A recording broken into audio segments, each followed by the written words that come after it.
సనాతన ధర్మాన్ని కాపాడవలసిన బాధ్యత ప్రతి ఒక్కరిపైన ఉందని శ్రీ పూర్ణానంద బైరెడ్డి గోపాలరెడ్డి, శ్రీ నిత్యానంద ఏకీ డే రాజేశ్వరరావు అన్నారు. జమ్మికుంట పట్టణంలో గురుపూజ మహోత్సవం సందర్భంగా జమ్మికుంట పట్టణంలో గురువులు ర్యాలీ నిర్వహించారు. జమ్మికుంట పట్టణంలోని గజ్జిలి రవీందర్ ఇంటియందు విమల విఘ్నాయందు జంబోజులి లింగమూర్తి పాదపూజ సందర్భంగా వివిధ ప్రాంతాల నుండి గురువులు తరలివచ్చారు. ఈ సందర్భంగా పట్టణంలోని పురవీధుల గుండా ఊరేగింపు నిర్వహిస్తూ గురువుల యొక్క ఔన్నత్యాన్ని తెలియజేయడంతో పాటు సనాతన ధర్మాన్ని కాపాడవలసిన బాధ్యత ప్రతి ఒక్కరూ తీసుకోవాలని వారు కోరారు. ఈ కార్యక్రమంలో అబల బోధానంద, నీలం తిరుపతి, గురు కరుణానంద, పోతుల నరసయ్య, విమలానంద, బొద్దుల సారయ్య, రాజేశ్వరరావు, సుధానంద, గాజుల నాగభూషణంతో పాటు తదితరులు పాల్గొన్నారు. మరువజాలమయా గురువరాని నామమెప్పుడు మరువజాలమని నామమెప్పుడు మరువజాలమయా గురువరాని నామమెప్పుడు నేను మరసి ఉన్నల్నా జై గురు సద్గురు మహారాజ్ కి మాలేలో అంబాతో కన్యా మాట్లాడు నన్నా మాలేలో మారాకి మాలేలో యొక్క మానవులందరూ అంత దుఃఖంలో మునిగి ఉన్నారు, తాపత్రయంలో మునిగి ఉన్నారు.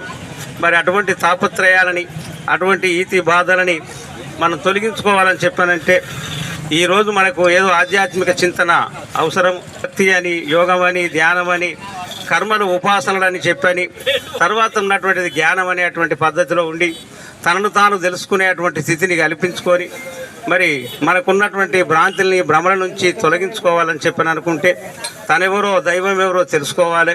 ఆ దైవాన్ని తెలుసుకున్న తర్వాత, తన స్వరూపం తెలిసిన తర్వాత మరి అతనికి నిర్మలమైనటువంటి, నిశ్చలమైనటువంటి, ఆనందమైనటువంటి ఆ స్థితిని కలిగేటువంటిది ఉంటుంది. దాని తర్వాత చివరికి మానవుని కావలసినటువంటిది ఏంటంటే ఈ యొక్క 4 విధ పురుషార్థాలు ఉంటాయి. అందులో ధర్మము, అర్థము, కామము, మోక్షం అనేటువంటిది ఉంటుంది. కాబట్టి చాలామంది ఇప్పుడు అర్ధకామాలలోనే ఉండి జీవించడం జరుగుతున్నది. అది కాకుండా మొదటిదైనటువంటి ధర్మం, చివరిదైనటువంటిది మోక్షం.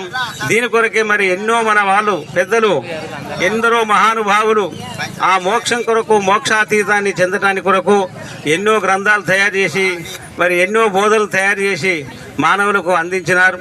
అటువంటిది ఆ జనన మరణ రహితం అనేటువంటి విధానాన్ని తొలగజేసుకునేటువంటిది. అది లేకుంటేనే మరి మనకు ఉన్నటువంటి ఈ బాధలు తొలగిపోతాయి.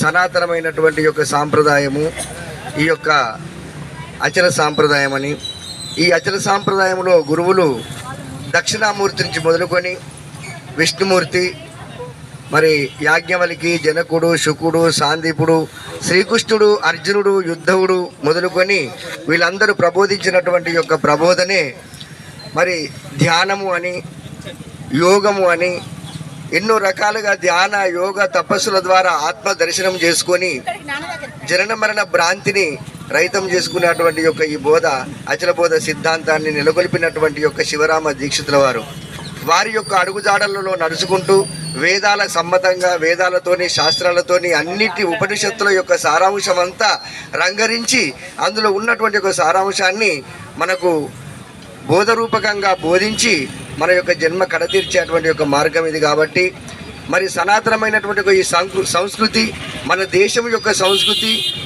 ఈ బోధ అంతా కూడా ధర్మానికి కట్టుబడి ఉన్నటువంటిది, చట్టానికి కట్టుబడి ఉన్నటువంటిది, రాజ్యాంగబద్ధమైనటువంటిది. అన్ని విధాల ఏ మతాన్ని నిందించేటువంటిది కాదు.